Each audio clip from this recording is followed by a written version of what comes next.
ప్రభువైన యేసుక్రీస్తు యొక్క నామములో కూడిన సహోదరులు మనకి వందనాలు తెలియజేస్తున్నాను. దేవుడు అనుగ్రహించిన సమయంలో మనమందరం కలిసి ఆయన మాటలను చదువుకొని మనమందరం ప్రభువులు ఎదగడానికి ప్రయాసపడతాం. ఈ యొక్క సమయమందు మనము ఆలోచించే పాఠము దేవుని వల్ల అంగీకరించబడే బలి లేక బలియాగం అర్పణ. రోమి రాసిన పత్రిక 12వ అధ్యాయము 1వ వచనం. రోమా 12:1.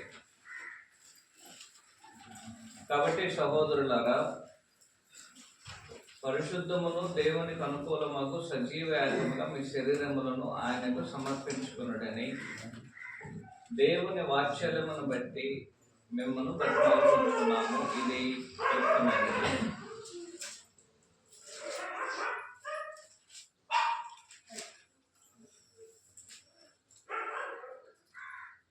దేవుణ్ణి మనుషుడు సేవించడానికి తాను కనపరిచే ఒక క్రమము దేవుని ఎదుట బలిని తీసుకురావడం. దేవుని ఎదుట బలిని తీసుకొచ్చి తాను దేవునికి కృతజ్ఞత చెల్లించడానికి లేక దేవునికి తన జీవిత విషయంలో ఆయనకి అర్పించడానికి, అంటే మనుషుడు తన యొక్క విధేయతను, తనకున్న భయభక్తులను, భక్తిని దేవుని కనపరచడానికి దేవుడు ఏర్పాటు చేసిన ఒక క్రమమే బలిని తీసుకురావడం. ఈ బలిని తీసుకొచ్చే కార్యక్రమం అనేది ఏదో పాత నిబంధనలకు మాత్రమే పరిమితమైంది కాదు. మనుషుని దేవుడు సృష్టించినప్పటి నుంచి దేవుని దగ్గరికి వారు బలిని తీసుకొచ్చేటువంటి వారు. ఉదాహరణకి ఆదాము అవ్వలను తీసుకున్నాం. ఆదాము అవ్వలను తీసుకున్నప్పుడు ఒకవేళ వారి యొక్క బలికి దేవుడు ఒక జంతువును బలి అర్పించి ఆ యొక్క జంతువు యొక్క చర్మముతో వారు వేసుకోవడానికి కావలసిన చర్మపు చొక్కాలను దేవుడు అనుగ్రహించి ఉండడానికి అవకాశం ఉంది. ఆ చర్మపు చొక్కాలు ఎలాగో వచ్చిందంటే ఒకవేళ దేవుని కోరు బలి అర్పించి ఉండవచ్చు. ఆ తర్వాత ఆదికాండం 4వ అధ్యాయానికి వచ్చినప్పుడు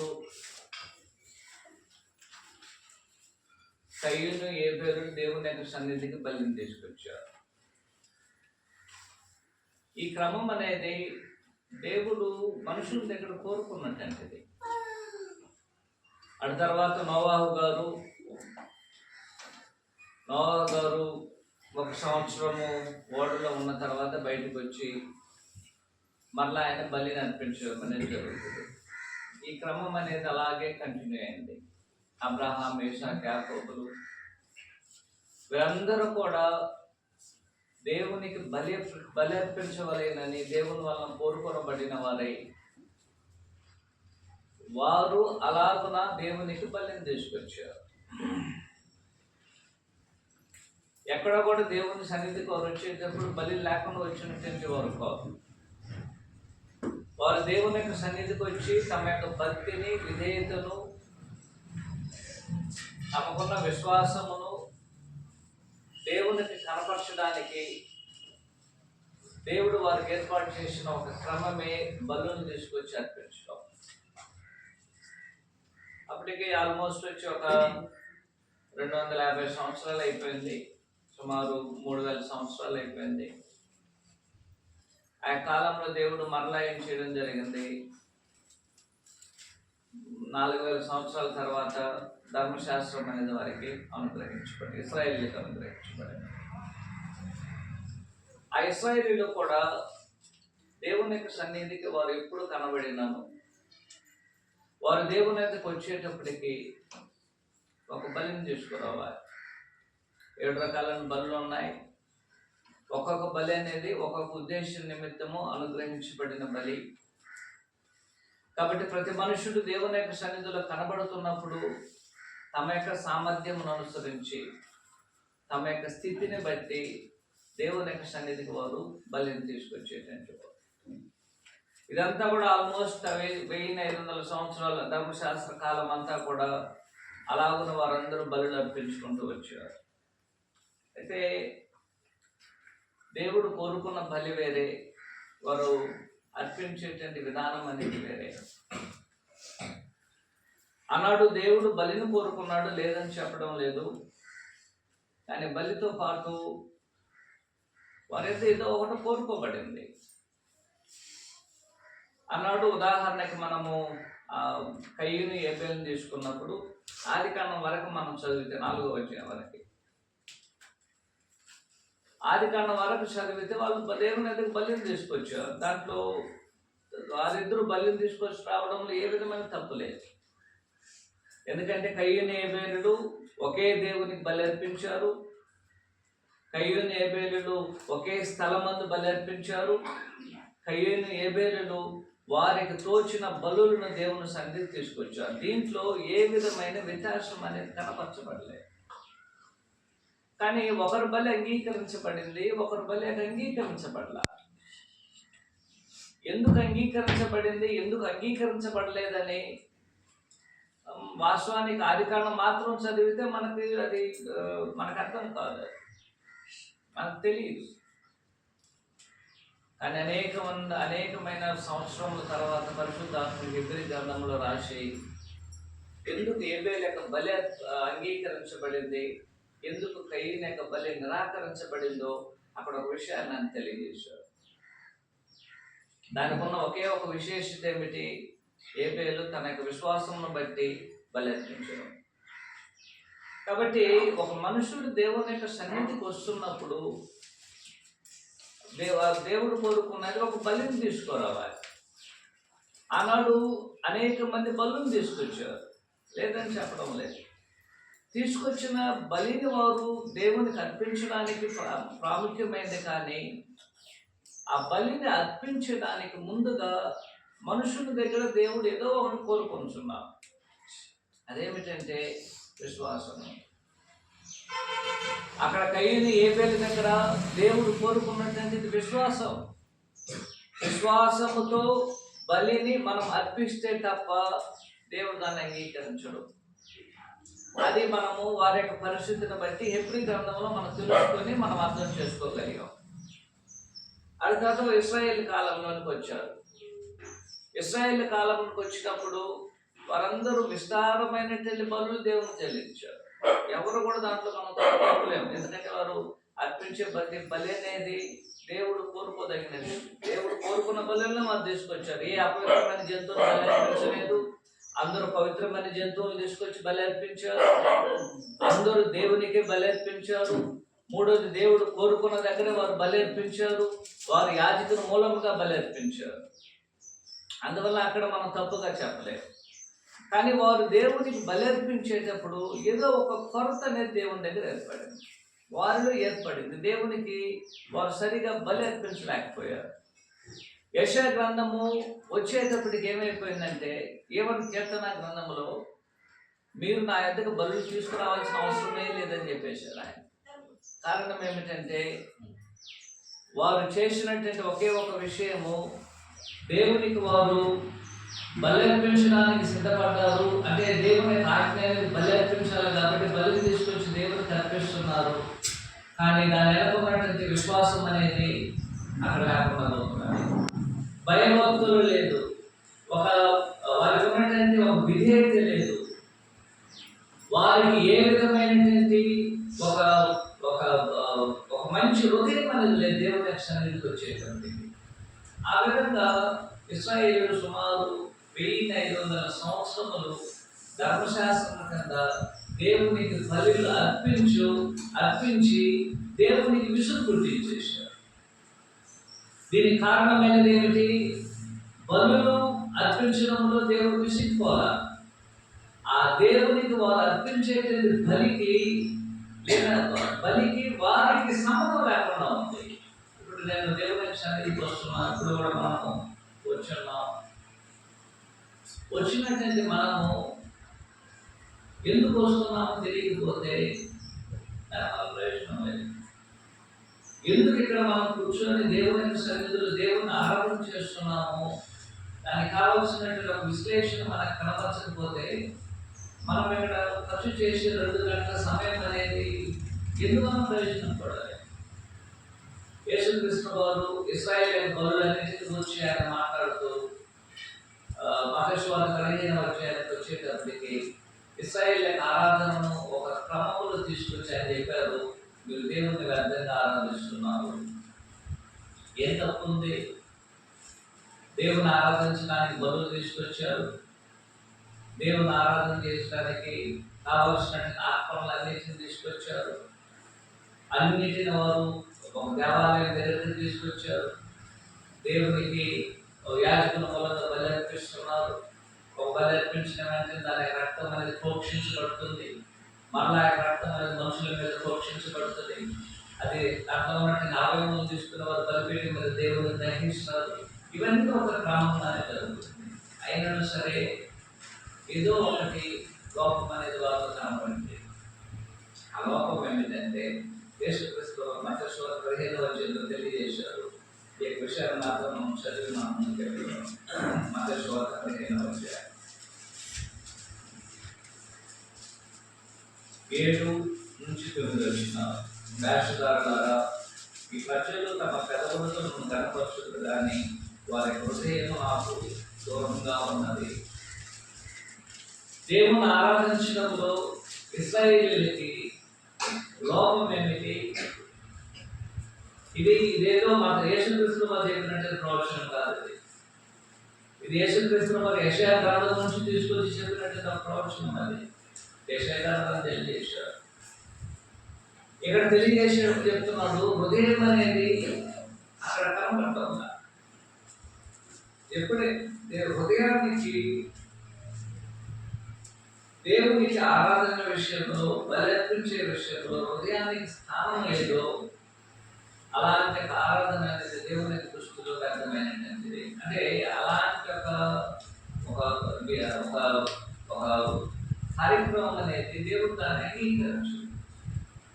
అందువల్ల దేవుడు ఏం చేశారంటే ఆనాడు పాత్రలను ముందున్న బలులను, పాత్రల కింద ఉన్న బలులను వాటన్నిటిని ఆయన తీసివేశారు. అంటే భూసంబంధమైన బలులను ఆయన తీసివేశారు. ఎందుకు తీసివేయాలి? ఒక కారణం ఏమిటంటే దేవుడు భూసంబంధమైన బలులు అర్పించమన్నారు కాబట్టి ఆ బలులను అర్పించడానికి వారు తమను తాము సిద్ధపరచుకున్నారు. కానీ దేవుడు కోరుకునే నిజమైన బలిని అర్పించడానికి వారు తమను తాము సిద్ధపరచుకోవాలి. అందువల్ల దేవుడు ఏం చేశారంటే ఆ భూసంబంధమైన బలులన్నింటినీ ఆయన పాత్ర ద్వారా తీసివేసి కొత్త నిబంధన మనకు అనుగ్రహించారు. ఆ కొత్త నిబంధన అనుగ్రహించేటప్పుడు మనం కూడా బలులు అర్పించాలి. భూసంబంధమైన బలులు కాదు, ఆత్మ సంబంధమైన బలులు అర్పించాలి. ఆ విధంగా అర్పించడానికి ఇక్కడ మనం కూర్చొని ఉన్నాం. దేవునికి ఆత్మ సంబంధమైన బలులు అర్పించడానికి మనమందరం దేవుని సన్నిధిలో ఈనాడు కూడుకున్నాం ప్రభు యొక్క నామంలో. ఈ విధంగా కూడుకున్నట్లయితే మనము దేవునికి బలి అర్పిస్తున్నప్పుడు దేవుడు కోరుకున్నది మన దగ్గర లేనట్లయితే మన యొక్క ఆరాధనను దేవుడు అంగీకరించడు. రోమి రాసిన పత్రిక 12వ అధ్యాయం మనం చదివాం. ఆ విధంగా చదివినప్పుడు ఆయన తెలియజేస్తున్నది గమనించండి, సహోదరులారా, పరిశుద్ధమును దేవునికి అనుకూలమైన సజీవ యాగముగా మీ శరీరమును ఆయన సమర్పించుకోండి దేవుని వాక్యాలను బట్టి మనం ప్రతిపాదించున్నాము. కాబట్టి ఆయన తెలియజేస్తున్నారు గమనించండి, మీ యొక్క శరీరములను సజీవ యాగముగా ఎవరు సమర్పించుకోవాలి? మనము దేవుని సమర్పించుకోవాలి. మనం అర్పించేటువంటి ఉన్నతమైన బలి. దేవునికి మనము ఇచ్చే ఉన్నతమైన బలి ఏమిటంటే మన శరీరములను సజీవ యాగముగా దేవునికి అర్పించుకోవడం. ఈ విధంగా మనము ఆలోచన చేసిన దాని అర్థం ఏమిటంటే ఈ యొక్క శరీరాన్ని దేవుని కొరకు మనం ప్రత్యేకించుకోవడం, దేవుని కొరకు మనం ఇచ్చేయడం, దేవుని యొక్క సేవలో దాన్ని కొనసాగించడం, దేవుని యొక్క పని నిమిత్తము మన యొక్క శరీరములను దేవుని కొరకు అందించడం. అది ఎలా జరుగుతుందంటే రెండవ వచనం మనకు తెలియజేస్తున్న గమనించండి. ఈ లోక మర్యాదకు అనుసరించక ఉత్తమము అనుకూలము సంపూర్ణమైన దేవుడి చిత్త మీద పరీక్షించి తెలుసుకున్నట్లు మీ మనస్సు మారి నూతన పరీక్ష వలన రూపాంతరం పొందుడి. ఎలా జరుగుతుంది అది? ఆయన చెప్తున్నాడు, మీకు మనస్సు హృదయం అనేది గ్రహించబడాలి, నూతన పరచబడాలి. ఎప్పుడైతే మనకి మనస్సు హృదయం అనేది నూతన పరచబడుతుందో అప్పుడే మనకి శరీరం అనేది దేవుని సజీవ యాగంగా అర్పించుకోవడానికి అవకాశం ఉంటుంది.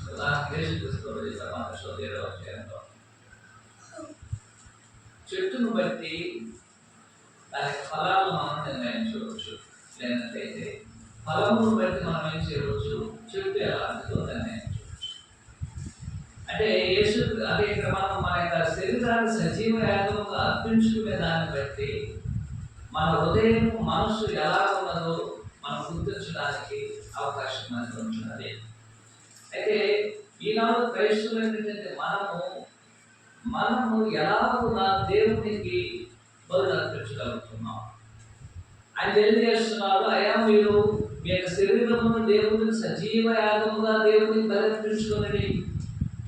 దాని అర్థం దేవుని యొక్క సన్నిధికి మనం వస్తున్నప్పుడు ఒక శరీరాన్ని మాత్రమే ఇక్కడ తీసుకురాకుండా రెండో వచనం ప్రకారం మన యొక్క మనస్సును, హృదయమును, ఆత్మను కేంద్రీకరించి దేవుని యొక్క సన్నిధికి తీసుకొచ్చి మనము దేవుని ఏం చేయవలన? ఆత్మతో సత్యముతో ఆరాధిస్తే తప్ప దేవుడు మన యొక్క ఆరాధనను అంగీకరించడు. ఆ విధంగా మనం చేయడము ఎలాంటిదని చెప్తున్నాడంటే అది దేవునికి అనుకూలమైనటువంటిది. దాని అర్థం దేవుడు దాన్ని అంగీకరిస్తాడు. దేవునికి అనుకూలమైనటువంటిది అది, దేవుడు దాన్ని అంగీకరించేటువంటిది అది. దేవుడు మన యొక్క బలిని మనం అర్పించేటువంటి బలి దేవుడు అంగీకరించవలేదంటే మనము చేయవలసినటువంటి ఒక శరీరాన్ని తీసుకొచ్చి ఇక్కడ కూర్చొని పెట్టుకోవడం కాదు. దానితో పాటు మన మనసు కూడా ఏం చేయబడవలేను, ఇక్కడే ఉండాలి. ఎందుకు నేను ప్రార్థన చేస్తున్నాను, ఎందుకు నేను పాటలు పాడుతున్నాను, ఎందుకు దేవుని వాక్యాన్ని చదువుతున్నాం, ఎందుకు దేవుని వాక్యం అనేది బోధించబడుతుంది మనం వింటున్నాం, ఎందుకు మనం పాటలు చెల్లిస్తున్నాం, ఇవన్నీ కూడా దేవుడు మనకి ఇచ్చేటువంటి ఒక అవకాశం.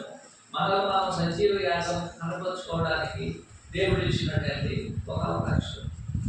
కానీ అనేక సందర్భాల్లో మనం ఏం చేస్తున్నామంటే మన శరీరాన్ని మాత్రమే పరిమితం చేసి మన యొక్క మనస్సుకి, మన యొక్క హృదయానికి ఎక్కడో చోటిస్తున్నాం.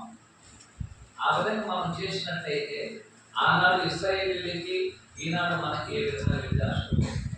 ఆనాడు ఇశ్రాయేలీయులు ఎలాగైతే దేవుని బలర్పించి హృదయం దూరంగా ఉన్నదో అలాగే ఇక్కడ మన శరీరాలను పెట్టి మన హృదయాన్ని దూరం చేసుకున్నట్టయితే అలాంటి బలి, అలాంటి ఆరాధన కూడా దేవుడు అంగీకరించడానికి అవకాశం లేదు. అలాగేటట్లయితే మనము దేవుని యొక్క సన్నిధికి వస్తున్నప్పుడు ఎలాంటి ఒక బలిని దేవుడు మనకి సన్నిధిని అంగీకరిస్తే దేవుడు దాన్ని అంగీకరిస్తాడో ఒకసారి మనం ఏం చేయబోతున్నాము ఆలోచించి దీని నుంచి కొన్ని ఉదాహరణల ద్వారా మనము ఆలోచన చేయబోతున్నాం. దాని అర్థం ఏమిటంటే దేవునికి మనము సజీవ యాగముగా అర్పించుకోవడానికి నేను చేయవలసినటువంటి పని అనేది ఏంటి? ఎలాగో అర్పించుకున్నట్టయితే దేవుడు దానిని అంగీకరిస్తాడో ఏ సందర్భం మనము కొన్ని ఉదాహరణ ద్వారా ఆలోచన చేయబోతున్నాం. ఆ ఉదాహరణ మనం ఆలోచన చేయడానికి కొన్ని లేఖనాలను మనము ఆత్మలో మనం చదువుతాం. కీర్తన గ్రంథం 51వ అధ్యాయము 16-17 వచనాలు. దేవుడు అంగీకరించే బలులు అనేది ఏమిటి? కీర్తనలు 51:16 వచనం.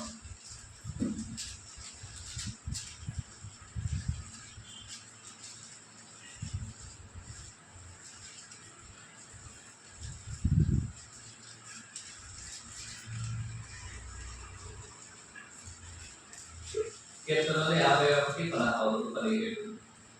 నీవు బలిని కోరువాడు కావు, కోరిన ఎడల నేను అర్పించను, దహన బలి నీకు ఇష్టమైనది కాదు.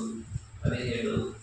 విరిగిన మనస్సే దేవునికి ఇష్టమైన బలులు దేవా, విరిగి నలిగిన హృదయం నీవు అలక్ష్యం చేయదు. ఈ కీర్తన మనం అనేక సార్లు చదివి ఉన్నాము. ఈ వచనాలు మనం అనేక సార్లు కంఠస్థం కూడా చేసి ఉండడానికి అవకాశం కలుగుతున్నది. అయితే ఇక్కడ ఉన్నటువంటి సంఘటన మీరు ఆలోచించే, ఇక్కడ ఉన్న సంఘటన ఏమిటి? ఈ యొక్క కీర్తన అనేది ఎప్పుడు రాయబడిందో ఆ యొక్క మొదటగా ఒక్క వర్షానికి ముందుగానే తెలియజేయబడింది. ఎప్పుడు రాయబడింది అంటే తెలియజేస్తున్నారు. ఆయన యొక్క పాపం అనేది ఆయనకి తెలియజేయవచ్చినప్పుడు, తన యొక్క తప్పిదాన్ని ఆయన తెలుసుకున్నప్పుడు, 51 కీర్తనలో ఆయన తెలియజేసేటువంటి ఆలోచన తన యొక్క తప్పిదాన్ని తాను తెలుసుకున్న తర్వాత చెప్పబడుతున్న ప్రధాన గాయకునికి దావీదు బత్షెబకు వెళ్ళిన తర్వాత నాతాను ప్రవక్తలు నెరవేర్చినప్పుడు అతడు రక్షించిన కీర్తన. ఇక్కడ ఒక బలి అనేది అర్పించడానికి, అంటే దేవుడు కోరుకున్నటువంటి బలి ఏమిటో ఆనాడు స్పష్టంగా దేవుని యొక్క పిల్లలు ఎదుర్కొన్నారు. ఇక్కడ దావీదు యొక్క పరిస్థితిని గమనించండి. దావీదు గారు రాజు, ఇశ్రాయేల్ అందరికి రాజుగా 40 సంవత్సరాలు 12 గోత్రికులను ఆయన పరిపాలించారు. ఆ విధంగా పరిపాలిస్తున్నటువంటి ఒక సందర్భంలో ఆయన బత్షెబ విషయంలో తాను వ్యభిచారం చేశారు. బత్షెబ అనేటువంటి స్త్రీని ఆయన మోహించి ఆయన అంతా వ్యభిచారం చేశారు. వ్యభిచారం చేసిన తర్వాత ఆమె గర్భవతి అయిపోయింది. ఈ గర్భం అనేది బయటపడుతుంది ఏమనుకోనేసి ఆయన యొక్క భర్త, ఆమె యొక్క భర్తను ఉరియను సైనికులకు పిలిపించి తన భార్యతో ఉండమని చెప్పారు. అందుకు అతడు వెళ్ళకుండా పోయేసరికి ఈ తర్వాత ఏదైనా సమస్య జరుగుతుందనేసి ఉరియను కూడా చంపించేశాడు యుద్ధంలో. ఇటు బత్షెబ విషయంలో వ్యభిచారం చేశారు. రెండోది ఆమె యొక్క భర్తను కూడా అన్యాయంగా చంపించేశాడు. ఆయన ఉరియ భర్త చాలా మంచిది. ఈ యొక్క విషయంలో ఎదిగినటువంటి వారు ఇద్దరు వ్యక్తులు, ఒకటి దావీదు, రెండోది యోవాబు సైన్యాధిపతి. ఈ విషయం అనేది అలాగే మరుగైపోయింది. తాను రాజు కాబట్టి తను అడిగే వారు ఎవరు కూడా లేదు. అందుకని దాని గురించి తాను చేసిన తప్పిదాన్ని జ్ఞాపకం చేసుకునే ఒక మనసాక్షి తనకు రాలేదు. ఆ తప్పిదాన్ని ఎప్పుడు కూడా ఆయన జ్ఞాపకం చేసుకోలేదు. ఈ విధంగా నువ్వు తప్పు చేశావని ఎవరు కూడా ఆయన దాని గురించి చెప్పేటట్టు వాళ్ళు. ఆయన దావీదు గారు ఏమనుకున్నారంటే, రాజు కాబట్టి నన్ను ఎవరు అడిగేవాళ్ళు లేదనుకున్నారు. కానీ రాజులకు రాజు అయిన పరలోకమున్న దేవుడు ప్రతి ఒక్కరిని ప్రశ్నించడానికి ఆయన శక్తిమంతుడైన విషయాన్ని దావీదు గారు మర్చిపోయారు. కొంతకాలం అయింది. దేవుడు నాతాను ప్రవక్తని దావీదు దగ్గరికి పంపించారు. దావీదు దగ్గరికి పంపించి అక్కడ ఒక చిన్న ఉపమానం అనేది చెప్పబడింది. ఆ ఉపమానం ఏమిటంటే, ఒక ఒక ఒక వ్యక్తికి వచ్చి చాలా గొర్రెలు ఉన్నాయి,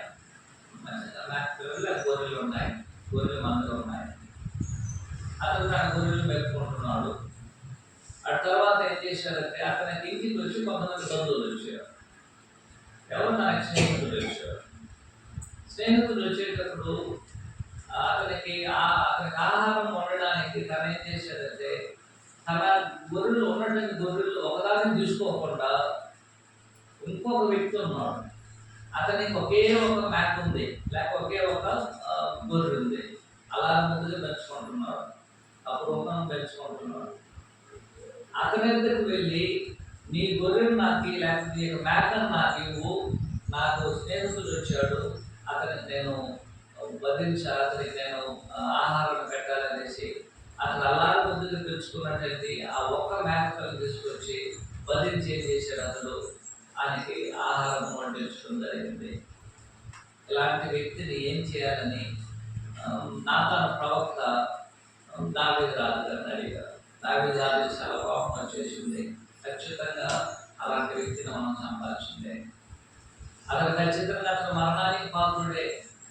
అనేసి దావీదు గారు చాలా కోపంగా మాట్లాడారు. అంటే నేను ఆత్మ చెప్పారు, ఆ వ్యక్తి ఎవరో కాదు నువ్వే, ఆ యొక్క వ్యక్తి ఎవరో కాదు నువ్వే చంపబడాలి. కారణం ఏమిటంటే నీకు ఎంతమంది పెళ్లి చేసుకోవడానికి నీకు అవసరమైనా సరే నేను నీకు అనుగ్రహించేటువంటి వాడిని. కానీ నువ్వేం చేశావు? ఉరియా భార్యను తీసుకొచ్చి ఆమెకు నువ్వు వ్యభిచారం చేశావు, ఆయన అందించేశావు, అడిగేవాళ్ళు లేదనుకో నువ్వు కూర్చొని ఉన్నావు అనేసి ఎప్పుడైతే అతని పాపం అనేది దావీదు గారి పాపాన్ని నాతాను ప్రవక్త ఖండించారో ఇప్పుడు తన మనసు అనేది చెల్లించిపోయింది. తన హృదయం అనేది తాను చేసిన పాపానికి మనసాక్షి జ్ఞాపకానికి వచ్చి చాలా ఆయన దుఃఖపడుతున్నాడు. ఆ విధంగా దుఃఖంలో రచించినటువంటి కీర్తనే 51వ కీర్తన. ఆ యొక్క కీర్తనలో ఆయన రచించినటువంటిది ఏమిటంటే ఇప్పుడు పరిష్కారం, ఇప్పుడు ఏం చేయాలి? ఇప్పుడు తాను చేసిన పాపానికి ప్రత్యేక విషయంలో పాపం చేశారు, ఉదయాన్ని చంపించేశారు. ఈ యొక్క పాప విషయంలో దావీదు గారు ఏం చేయాలి? ఇప్పుడు ఒక పాపం చేసినట్లయితే ధర్మశాస్త్రం ప్రకారం ఏం చేయలేదంటే బలులు తీసుకొచ్చి దేవుని యొక్క సన్నిధిలో అర్పించాలి. ఆయన రాజు, ఎన్ని బలులు అర్పించగలరు? ఆయన 1000 బలులైనా సరే అర్పించగలరు. ఆయన ఆ పాపాన్ని తాను చేసినటువంటి పాపానికి ఇది మీరు 2 రాజులు 2 సమయాల కన్నా 12-13 అధ్యాయాల్లో మీరు చదివితే అది కూడా మీకు తెలుస్తుంది. ఈ యొక్క విషయం అనేది ఎప్పుడైతే నాతాను ప్రవక్త దావీదు గారు చెప్పారో వెంటనే తన పాపం అనేది జ్ఞాపకం చేసుకొని, ఓ నేను చేసిన పాపమే కదా, దేవునికి నేను వ్యతిరేకం చేశాను కాబట్టి బలి అర్పించాలని ఒక ఆజ్ఞని ఉన్నది కాబట్టి బలి తీసుకొచ్చి ఏం చేయాలనుకున్నాడు? ఇప్పుడు ఆయన దేవుని సన్నిధిని అర్పించాలనుకొని వెళ్ళాలనుకున్నాడు, కానీ వెళ్ళలేకపోతున్నాడు. కారణం ఏమిటంటే ఈ యొక్క పాపం అనేది, అంటే నేను చేసినటువంటి పాపం అనేది పోవడానికి ఒట్టి బలులు తీసుకొచ్చి అర్పిస్తే దేవుడు దాన్ని అంగీకరిస్తాడా అనే ఒక ప్రశ్న అనేది తనంతా పంపిస్తున్నాను. అయ్యా నేను నేను సన్నిధికి అదలాగా దేవుని ఆజ్ఞ ప్రకారం బలులు తీసుకొచ్చి అర్పిస్తాను, ఆ బలు అర్పిస్తే నువ్వు దాన్ని అంగీకరిస్తావా? ఇప్పుడు 16 వచనం గమనించండి. కీర్తన 51:16 నీవు బలిని కోరువాడు కావు, ఆ కోరిన ఎడల నేను అర్పించుదును. దహన బలి నీకు ఇష్టమైంది కాదు. కీర్తన 51:16 దావీదు గారు చెప్తున్నారు, నీవు బలిని కోరుకునేటువంటి వాడు కాదు. దాని అర్థం ఏంటి? పాత నిబంధనలో బలి అర్పించాలని కదా కోరుకోబడింది.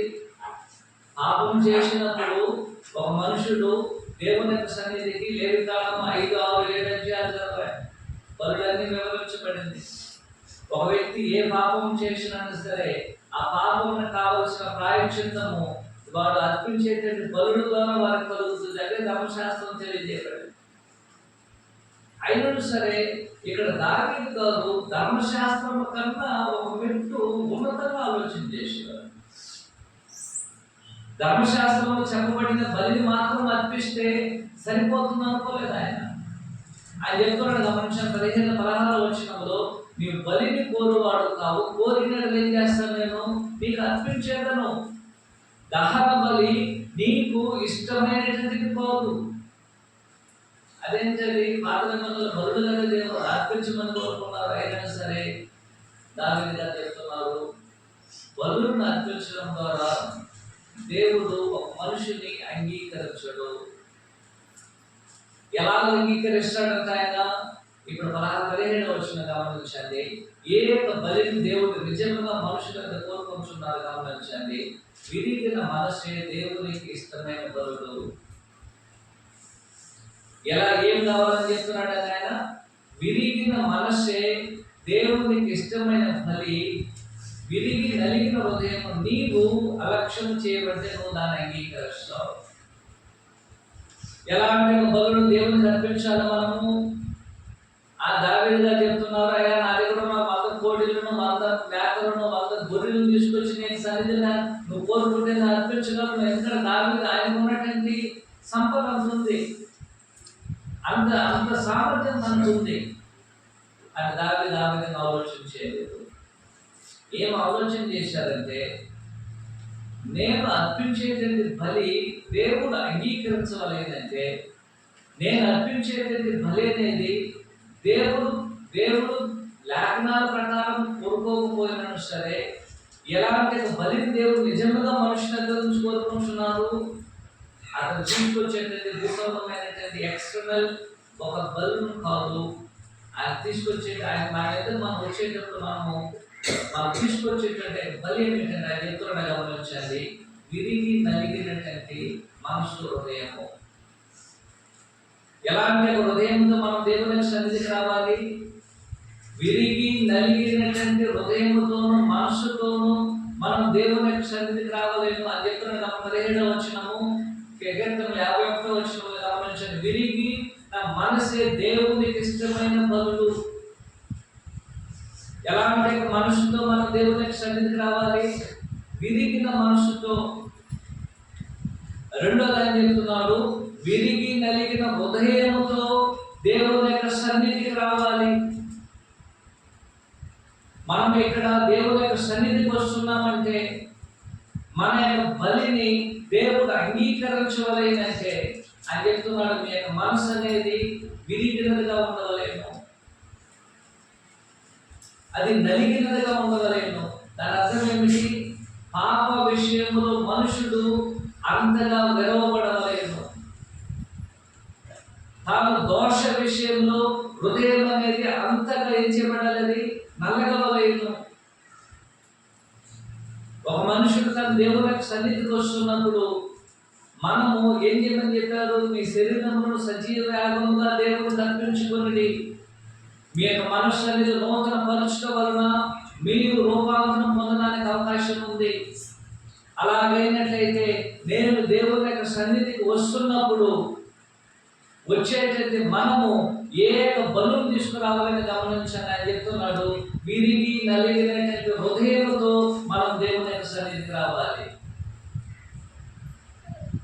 విరిగి నలిగిన హృదయం అంటే ఏమిటండి? ఒక మనుషుని యొక్క హృదయం అనేది ఎప్పుడైనా సరే తను మోసగిస్తుంది. ఒక మనుషుని యొక్క మనసు అనేది ఎప్పుడైనా మనుషుల్ని మంచి మార్గాలు నడిపించడానికి అది ముందుకెళ్ళదు. అయితే ఆ యొక్క హృదయం అనేది అటు లోక విషయంలో, పాప విషయంలో, లేక మన జీవిత విషయంలో ఆ హృదయం అనేది మనకేం చెప్తుందో దాని ప్రకారం మనం నడుస్తాం. మనసు ఏం చెప్తుందో దాని ప్రకారం మనము జీవించడానికి ముందుకెళ్తాం. కానీ దేవుని యొక్క సన్నిధికి మనం వస్తున్నప్పుడు పాప విషయంలో మనకున్న ఆలోచనలు అనేది విపరీతంగా ఉంటుంది. అన్నాడు దావీదు గారు తాను చేసేటువంటి పాపం విషయంలో ఏ మనసు ఏం చేసిందో తనకి ఏం తోచిందో అదే చేశాడు. ఎవరిని పట్టించుకోవాలి? దేవుడు ఏమనుకుంటాడు, ధర్మశాస్త్రం ఏం చెప్తుంది, ఆ ప్రజలు ఏమనుకుంటారు, ఎలాగున్నా ఈ యొక్క సమస్య నుంచి తాను బతుకుపడతామో తనకి అర్థం కాలేదు. తాను తోచిన దాన్ని చేసేసాడు. హృదయం చెప్పింది చేసేసాడు, మనసు చెప్పింది చేసేసాడు.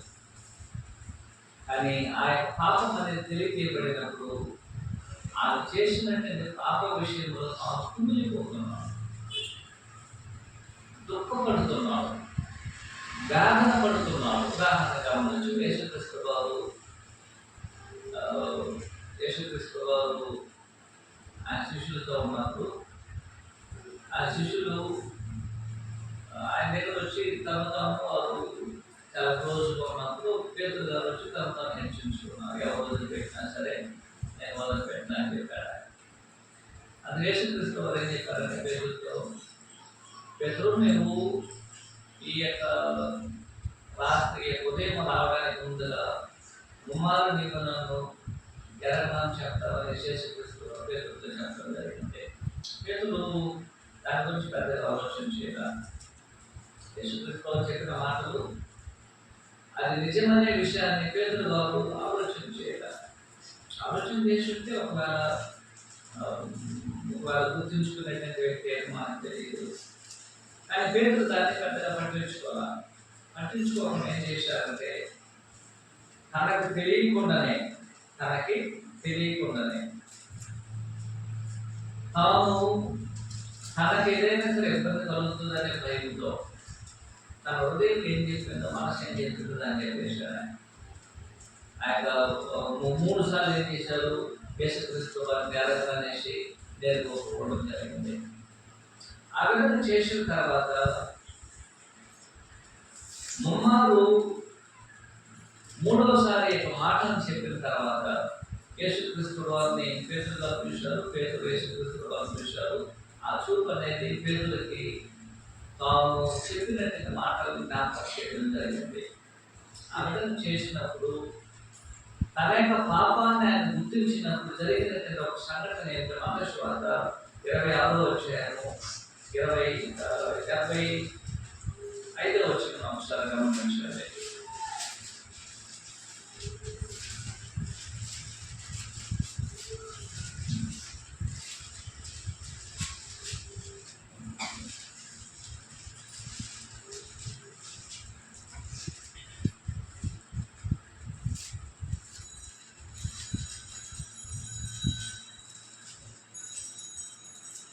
ఆ 25వ వచనంలో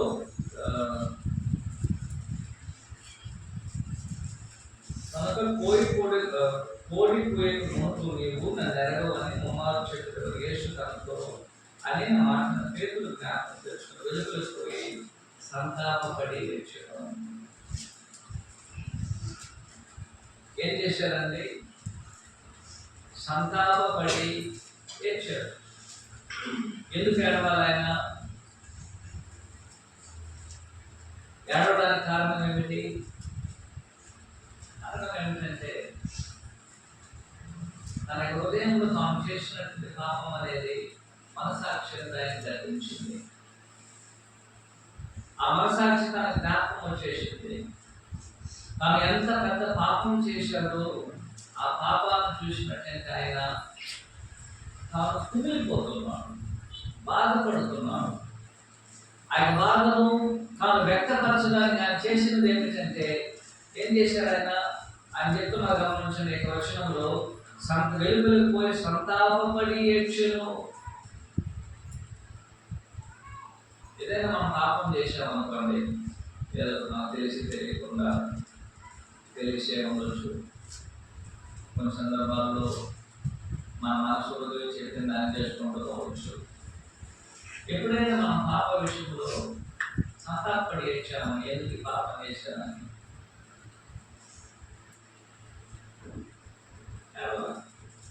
కూడా.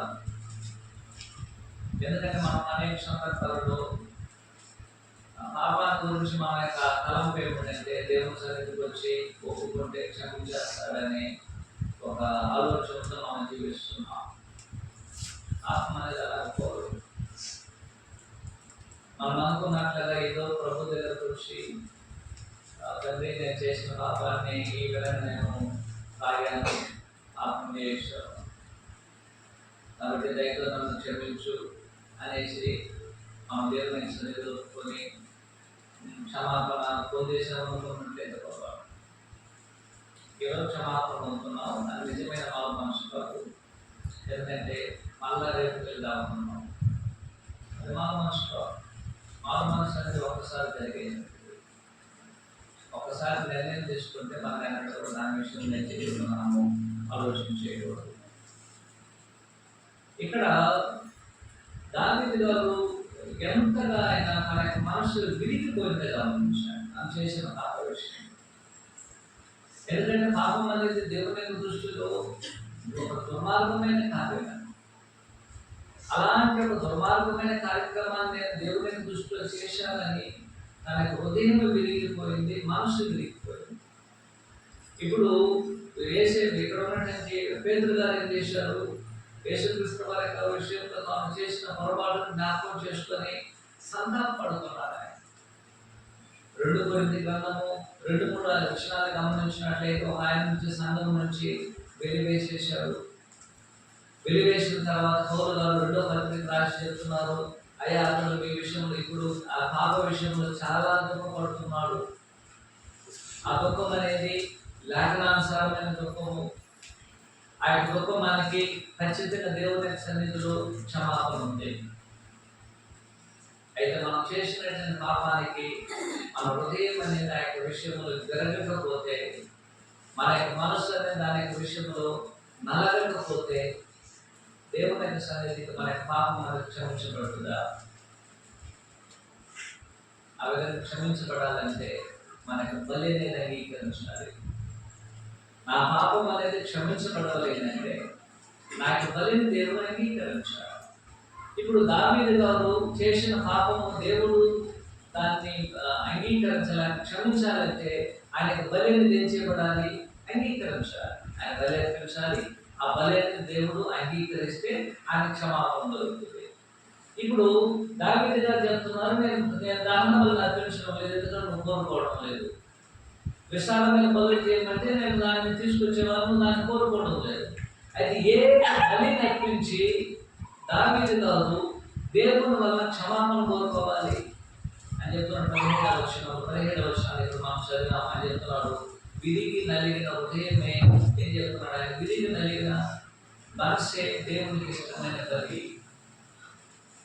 విరిగి నలిగిన హృదయమును నీవు అలక్ష్యం చేయవు. కాబట్టి మన యొక్క బలి ఏ విధంగా దేవుడు అంగీకరిస్తాడు? మన విషయంలో మన యొక్క హృదయం అనేది నలగాలి. మన యొక్క మనస్సు ఏం చేయబడాలి? విరవబడాలి.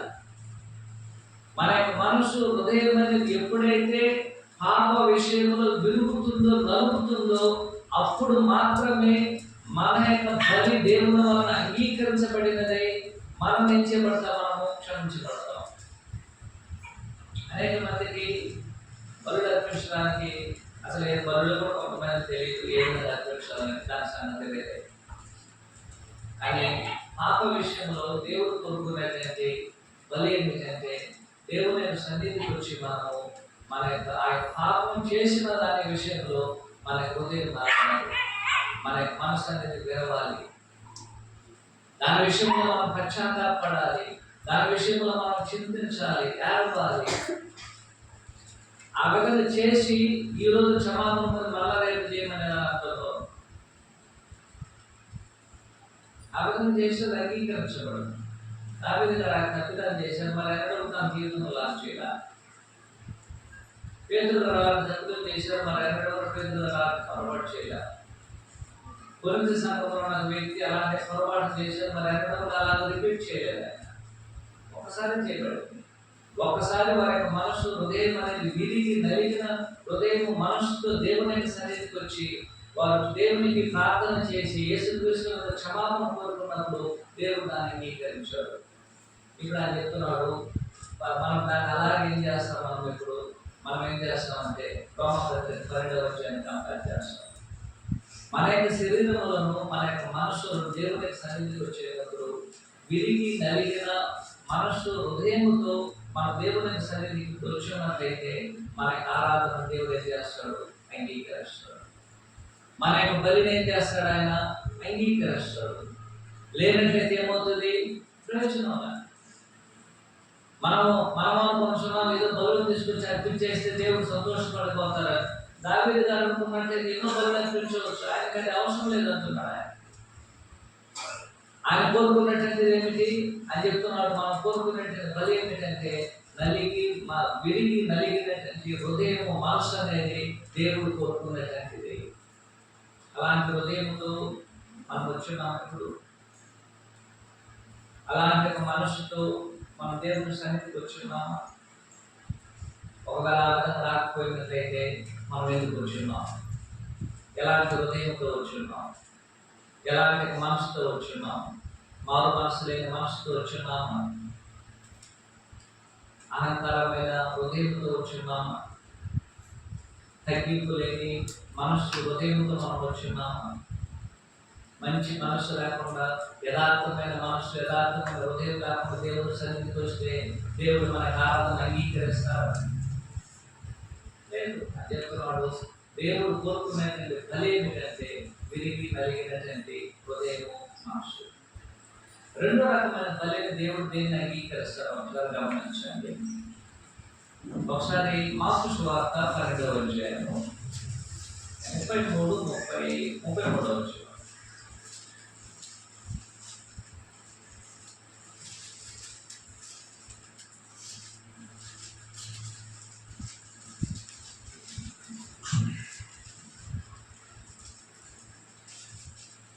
మార్క్స్ వార్త 12వ అధ్యాయం 33వ వచనం.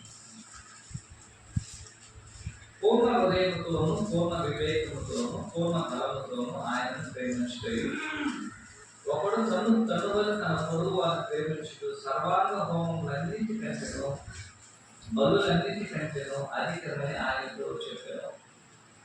ఇక్కడ ఇంకొక బలి అనేది ఉంది, ఇక్కడ ఇంకొక బలి అనేది చెప్పబడింది. ఈ యొక్క బలి ఎలాంటిదో ఇక్కడ ఆయన తెలియజేస్తూ 33వ వచనంలో సర్వాంగ హోమములన్నిటికంటేను బలులన్నిటికంటేను అధికమైనటువంటిది. ఏ యొక్క బలి ఇది? ఆయన తెలియజేసే బలిని గమనించారు. ఆయన చెప్తున్నాడు 33వ వచనంలో ఏ బలి అంటే పూర్ణ హృదయంతోను, పూర్ణ వివేకంతోను, పూర్ణ బలముతోను ఆయనను ప్రేమించుదాము. రెండోది ఆయన చెప్తున్నాడు నిన్ను వలె తను వలె తన పొరుగు వారిని ప్రేమించుట. రెండులో కామన్ అయింది ఏమిటి? రెండు ఆజ్ఞలు ఇవ్వబడింది. ఈ రెండు ఆజ్ఞలు అనేది మనం గైకొనడం ద్వారా మనం అర్పించేటువంటి బలి అనేది దేవుని వల్ల అంగీకరించబడుతుంది. ఈ రెండిట్లో కామన్ అయినది ఏంటంటే ప్రేమ. ఒకటి దేవుణ్ణి మనం ప్రేమించాలి, రెండు మన సహోదరులను మనము ప్రేమించాలి. దేవుణ్ణి మనం ప్రేమించడము, సహోదరుని ప్రేమించడము ఆయన తెలియజేస్తున్నాడు. గమనించండి, సర్వాంగ హోమములన్నిటికంటేను బలులన్నిటికంటేను అధికమని ఆయనతో చెప్పాను. ఇలాంటి బలితో మనం వచ్చున్నామా? దేవుణ్ణి ప్రేమించడానికి ఎలాగున్నా చెప్తున్నాడు. గమనించాను, పూర్ణ హృదయంతోను, పూర్ణ వివేకంతోను, పూర్ణ బలముతోను ఆయనను ప్రేమించడము. ఇదే దేవుడు మన యొక్క కోరుకునేది. లేదంటే మన యొక్క ఏదో విస్తారమైన బలు తీసుకురామని చెప్పలేదండి. ఇక్కడ మనం కూర్చున్నట్టయితే మనము పూర్ణ హృదయంతో, పూర్ణ మనస్సుతో, పూర్ణ వివేకముతో, పూర్ణ బలముతో దేవుని సన్నిధిలో వచ్చి దేవుని ప్రేమిస్తున్నామా? మనం ఇక్కడ సహోదరులు కూర్చొని మన సహోదరులను నన్ను ఏ విధంగా అయితే నేను ప్రేమించుకుంటున్నాను అలాగే నా సహోదరుని ప్రేమించే ప్రేమ లేకుండా ఇక్కడ మనం కూర్చోవడము మన యొక్క బలి అనేది అంగీకరించబడడానికి అవకాశం ఉంది. దేవుని మీద ప్రేమ లేకుండా ఆరాధన వచ్చినట్లయితే ఏం ప్రయోజనము? ఎందుకు మనం ఆరాధించాలి అంటే ఇక్కడ చెప్తున్న ఒక కారణము, దేవుని మనం ప్రేమిస్తున్నాం. నేను ఎందుకు దేవుని ఆరాధించగలిగినది? దేవుని నేను ప్రేమిస్తున్నాను. దేవుని నేను ప్రేమిస్తున్నాను కాబట్టి ఆయన యొక్క ఆజ్ఞలకు నేను లోపడుతున్నాను.